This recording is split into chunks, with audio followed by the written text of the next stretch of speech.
It's almost impossible to believe, but back in 1976, the average London house cost just £14,000. That's about the price of a used car today. Fast forward to now, and the same house can easily cost £500,000 or more. But here's the twist, whisper it quietly. London house prices are falling, and not just by a little.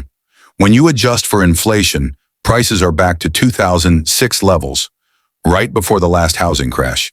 If you've ever dreamed of owning a home in London, or wondered why the market feels broken, stay with me till the end.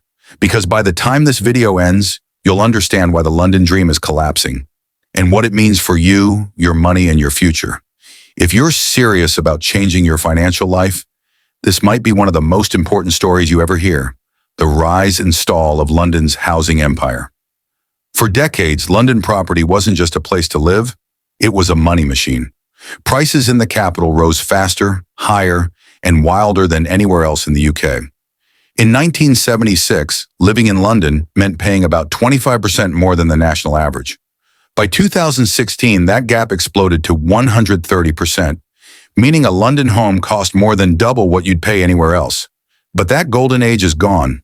Since the 2016 peak, London's price premium has been in steady decline. Some areas, especially the prime luxury zones, are down 20% or more. So what happened to the world's most unstoppable housing market? Why the London bubble finally burst? Three big forces came together, and they're reshaping the capital in real time. 1. The affordability cliff. By 2016, prices had reached an impossible level, up to 12 times the average income. Even if you had a good job, the math just didn't work anymore. The average deposit for a first-time buyer in London, a jaw-dropping £144,000. That's before you even start paying the mortgage. Imagine leaving university with £50,000 in debt, working full-time, and still being told you need 6 figures just to own a one-bedroom flat. For millions, home ownership stopped being a dream. It became a punchline. 2. The end of the sure win investment. For years, investors flooded into London because property seemed invincible. You could buy, hold, and watch your wealth explode. But not anymore. Prices are falling in real terms, meaning inflation is eating away at gains. Meanwhile, rental yields are the lowest in the entire UK, despite London's sky-high rents. Add in heavier taxes, new regulations, and the disappearance of easy capital gains. And many landlords are getting out. They're selling up, flooding the market with more properties, and pushing prices down even further. 3. The work-from-home revolution. The pandemic changed everything. People realized they could do their jobs from anywhere. And suddenly, paying London prices for a cramped flat stopped making sense. Families moved out to Kent, Birmingham, even Wales, buying bigger homes for half the price. Even as offices reopened, one thing became clear. The 5-day London office grind will never fully return. Outmigration hit a record 8.2% in 2022. And although it's slowed, the damage is done. The London dream has lost its shine. Why building in London is so expensive? If demand is still high, why not just build more homes? Because in London, building is a nightmare. Developers face huge costs, from community fees to safety levies to endless planning objections. Even approved projects can collapse after years of work because local residents complain about the look of a building. According to one study, constructing 88,000 homes a year in London, the government's goal, would cost 43 times more than building the same number in the West Midlands. So while demand keeps rising, supply can't catch up. And that imbalance keeps prices unnaturally high, even when the market cools. The fall of the super-rich buyers. Once upon a time, foreign investors treated London property like gold.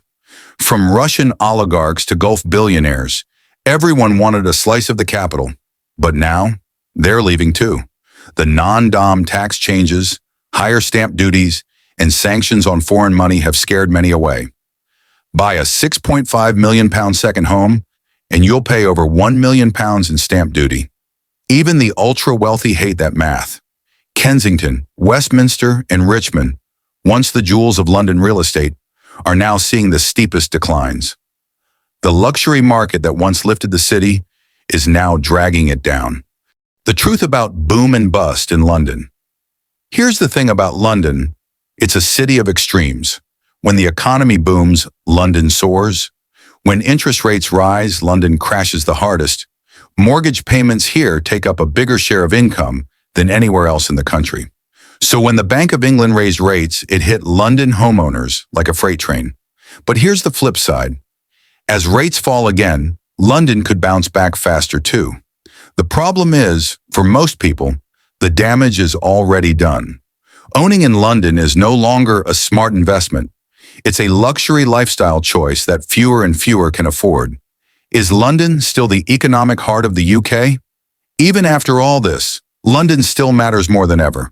It contributes billions in taxes, drives the UK's financial system, and remains the engine of opportunity. But take London out of the equation, and the rest of the UK's economy looks weaker than Mississippi, the poorest US state. That's how dependent the country has become on one city. Yet the irony is brutal. Even with all its wealth, London is one of the poorest regions for low-income families once you factor in rent and cost of living.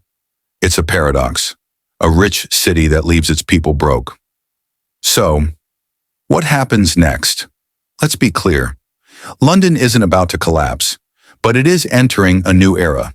The high-end market will likely stay cold for years, but the wider market will stagnate. Not crash, not boom, just hover. Why? Interest rates will start to fall, easing pressure. Building will remain expensive and slow, and population growth, though slower, will still rise. London isn't going to die. It's just changing shape. The dream of easy money through property is gone, but the city's story isn't over. It's just becoming more human, more balanced, and maybe finally, more real. If you're still watching, you're not just curious, you're awake.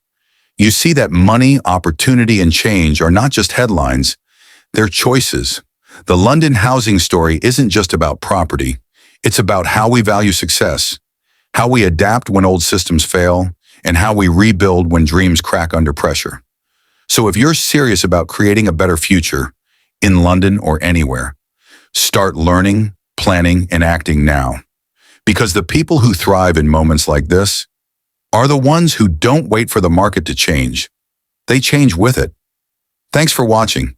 If you found this eye-opening, hit that like button, subscribe, and share this video with someone who still believes London house prices only go up. They deserve to know the truth too.